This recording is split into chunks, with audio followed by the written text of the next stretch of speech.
এখন তাহলে চীনের অবস্থান তো অনেক ভালো এবং যে আমাদের আমাদের প্রধানমন্ত্রী যে চীনে গেলেন সেই হিসাব নিকাশ গুলো একটু পরিবর্তন হবে, মানে আমাদের সাথে রিলেশনটা ভালো হলে চীনের। আমি আপনাকে একটা কথা বলি মন থেকে।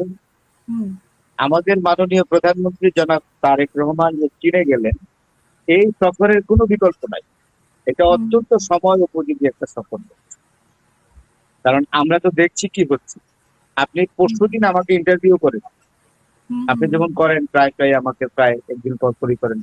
পরশুদিন এবিসি টেলিভিশন, আলাউদ হুম ভাই চিনেন বোধহয়, নিউ হুম ইয়র্ক হুম, নিউ জার্সিতে আমেরিকায় আছে থাকে যে। এবিসি।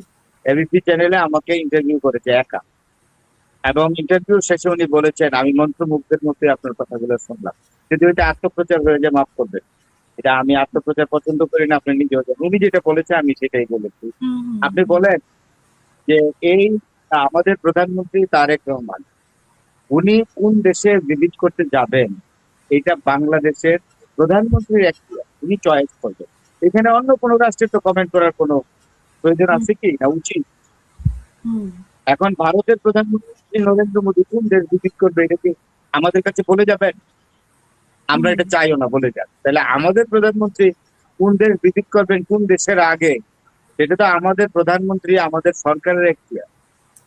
পররাষ্ট্র মন্ত্রণালয় সফর ঠিক করেছে মাননীয় প্রধানমন্ত্রী।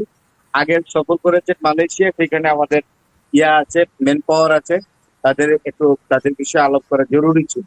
আমাদের দেশের লোক ওইখানে মালয়েশিয়াতে প্রচুর কাজ করে লোকজন, তাদের সম্পর্কে হুম একটা জরুরি বিষয় ছিল, সেটা উনি শেষ করে। এবং আমি দেখলাম যে ফুটেজ গুলো দেখলাম যে জনাব আনোয়ার ইব্রাহিম অত্যন্ত ক্যাপাবল প্রাইম মিনিস্টার, অত্যন্ত সুন্দরভাবে আমাদের প্রধানমন্ত্রীকে রিসিভ করেছে, অত্যন্ত আন্তরিকতার সাথে। এটা একটা খুব সাংঘাতিক পজিটিভ পয়েন্ট। হুম তারপরে উনি প্রধানমন্ত্রী চীনে সম্ভবত পৌঁছে গেছেন। তো যাই চীনে হোক পৌঁছে আমি, চীনে পৌঁছে হ্যাঁ গেছেন এবং পৌঁছেছি। এইখানে আসলে এখন মানে ভারতের একটা চপেটাঘাত পড়েছে কিনা বা আসলে এরকম যে কারণ সিদ্ধান্তটা ভারত যদি মনে ভারত করে যে সরকারের। চপেটাঘাত, ভারত কেন, ভারত যদি মনে করে চপেটাঘাত তো তাদের ব্যাপার এটা। আমি তো মনে করি এটা বাংলাদেশের বাংলাদেশ স্বাধীন সার্বভৌম রাষ্ট্র, সেই রাষ্ট্রের প্রধানমন্ত্রী কোন দেশে প্রথম সফরে যাবেন, সেটা কি ভারতে আগে যাবেন না চায়নাতে আগে যাবেন, সেটা তো বাংলাদেশের প্রধানমন্ত্রী নিজস্ব এখতিয়ার, হুম ওনার ইচ্ছা। তো এখন এই সফর, এখন ভারতে আগে গেলেন না কেন, কেন উনি চায়নাতে আগে গেলেন, এই জবাব কি বাংলাদেশের প্রধানমন্ত্রী ভারতের কাছে দিবে? দিবেন কি? কেন, কেন দিবেন আমাকে বলেন তো। কারণ আছে কি, এইগুলো শোনেন, এইগুলো কোন ইন্টারন্যাশনাল রিলেশন, আন্তরাষ্ট্রীয় সম্পর্কের নর্মস। ইন্ডিয়া বা ভারত যা বলে তার কথাই বাংলাদেশের প্রধানমন্ত্রী কোথাও ভিজিট করবেন, এটা যায় আসে না। বাংলাদেশের প্রধান, সরকার প্রধানের ইচ্ছা অনুযায়ী নির্ধারিত হবে যেন কোন দেশে আগে ভিজিট করবেন কোন দেশে পড়ে যাবেন, সেটা এইরকম। ওনার একান্ত ব্যক্তিগত ব্যাপার। জি, জি। এক্স্যাক্টলি। এবং আমি আরো আশা করি যে এই ভিজিট থেকে আমাদের জন্য ভালো কিছু নিয়ে আসবে। কারণ আমাদের অনেক কিছু দরকার, ইনফ্রাস্ট্রাকচারাল ডেভেলপমেন্টের জন্য দরকার, আমাদের বন্দরগুলোকে, নদী বন্দরগুলোকে ঠিক করতে হবে। এগুলো 2 নম্বর। 3 নম্বর যেটা, সেটা হলো এই যে আমাদের এয়ারবেস গুলো আছে, এয়ারপোর্ট গুলো, এইগুলো আধুনিকায়ন করতে হবে। তারপরে আমাদের সামরিক সরঞ্জামের দরকার আছে। তো যেভাবে আমরা হুমকি ধামকি পাচ্ছি, এটা সঠিক না। তো সুতরাং আমাদের সেলফ ডিফেন্স দরকার, আমাদের নিজস্ব প্রতিরক্ষা ব্যবস্থা শক্তিশালী করতে হবে। তুরস্কের সাথে ডিল হয়েছে, আমরা ড্রোন মিসাইল এগুলো আমাদের আনতে হবে। আমরা আন্তঃমহাদেশীয় ক্ষেপণাস্ত্র, অ্যান্টি ব্যালিস্টিক মিসাইল যদি প্রয়োজন হয় আমাদের, সেটাও আমাদের আনতে হবে। আমাদের সামরিক বাহিনীকে আরো বিদ্যুৎ সরঞ্জামে আরো অনেক বেশি শক্তিশালী করতে হবে। অর্থাৎ আমাদের প্রতিরক্ষা ব্যবস্থাকে অত্যন্ত আধুনিক এবং যৌগোপযোগী করতে হবে। কারণ এখন বৈশ্বিক পৃথিবী কিন্তু অন্যরকম হয়ে গেছে। এখন ডায়লগের চেয়ে জোর প্রয়োগ বেশি চলে, শক্তি প্রয়োগ, এবং অত্যন্ত সাংঘাতিক ভাবে ধমক দেন দুর্বল দেশগুলোকে শক্তিশালী দেশগুলো। তো সুতরাং দুর্বল প্রত্যেকটা দেশকেই তাদের সামরিক সক্ষমতা হম আসলে এমন একটা পর্যায়ে নিয়ে যাওয়া উচিত যে কোনো শক্তিশালী দেশ যেন যখন তখন ধমকাতে না পারে, অর্থাৎ সামরিক হুমকি না দিতে পারে।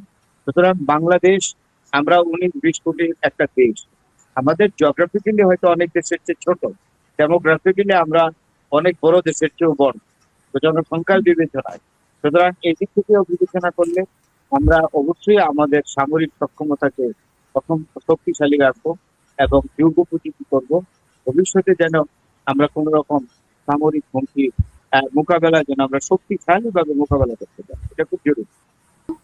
আরেকটা মূল্যবান তথ্য আজকে নিশ্চয়ই আপনার চোখে পড়েছে যে ভারত থেকে পররাষ্ট্র মন্ত্রণালয়ের মুখপাত্র জয় সাওয়াল তিনি বলেছেন যে জাহিদুর রহমানকে যে ফেরত দেওয়া হয়েছে এটা কারণ জানতে চাওয়া হয়েছিল ওনার থেকে, তো উনি যে কারণটা বলেছেন যে উনি প্রাইভেট পাসপোর্ট নিয়ে এসেছেন এবং পরে ওনাকে ঢুকতে দিয়ে দেওয়া হয়েছিল, বাট উনি না ঢুকে উনি চলে গেছেন, এইটুকুই উনি মেসেজ দিয়েছেন। আমি একটা কথা বলি আপনাকে, হুম, যদি হয় সুজন তাইলে এক বিছানায় জায়গা হয় 5 জন। এখন জাহেদ সাহেব সম্পর্কে যেটা বলেছেন ডক্টর জাহেদ, উনি ব্যক্তিগতভাবে একজন ভালো চিকিৎসক, ঢাকা মেডিকেল কলেজের ছাত্র ছিলেন, মেট্রিকে ভালো রেজাল্ট পেয়েছ। তো কথা বলেন চটপটে, উনি তো নিশ্চয়ই উনি ওনার বক্তব্য এয়ারপোর্টে রেখেছেন। কারণ উনি তো এমন না যে উনি বক্তব্যে দুর্বল, উনি যথেষ্ট সবল মানুষ, টকশো করা মানুষ এবং যথেষ্ট দক্ষতার সঙ্গে কৌশলী ভাবে কথাবার্তা বলেন। খুব মার্জিত এবং কৌশল প্রয়োগ করে কথা বলতে উনি শিখতে হন, তো আমি যা দেখি যার যে হুম, গুণ আছে যে স্বীকার করতে। আমার প্রশ্ন হলো ওনার পাসপোর্টটা ভিআইপি না, উনি কি এমন কোন দেশ থেকে এসছেন যেখানে আর যাওয়া হয়ে যাবেন? একটা নিষিদ্ধ দেশ থেকে উনি গিয়েছিলেন। হুম, বাংলাদেশের পররাষ্ট্র নীতিটা কি জানেন? Friends with all, valleys two naan. Friendship to all, valleys two নান। সকলের প্রতি বন্ধুত্ব, কারোর প্রতি শত্রুতা। তাহলে এমন একটা দেশের ফরেন পলিসি, এমন ফরেন পলিসিতে এই কথাটা যে দেশের ফরেন পলিসিতে লেখা, সেই দেশটার থেকে কিন্তু আমাদের ডিপ্লোমেট দিয়েছে। এইখানে ফর্মালিটি দিয়ে যদি এটাকে বিভিন্নভাবে প্রলেপ দেওয়া হয়, এই ফর্মালিটি ওই ফর্মালিটি, এগুলো আমি মানি না। এগুলো আমারও সেন্টিমেন্টে কোলায় না। যে এয়ারপোর্টে যে আচরণ হয়েছে এটা আসলে সঠিক হয় নাই। উনি হয়েছে ওনাকে বলতে পারতো যে সরি স্যার, আপনার ভিআইপি পাসপোর্ট হলে ভালো হতো, ইটস অল রাইট, আপনি আমাদের মেহমান, চলে এসছেন, আসুন প্লিজ। এর মধ্যে আর কোনো কথাই থাকতো না। এটা হলো আমার বক্তব্য, তাই না?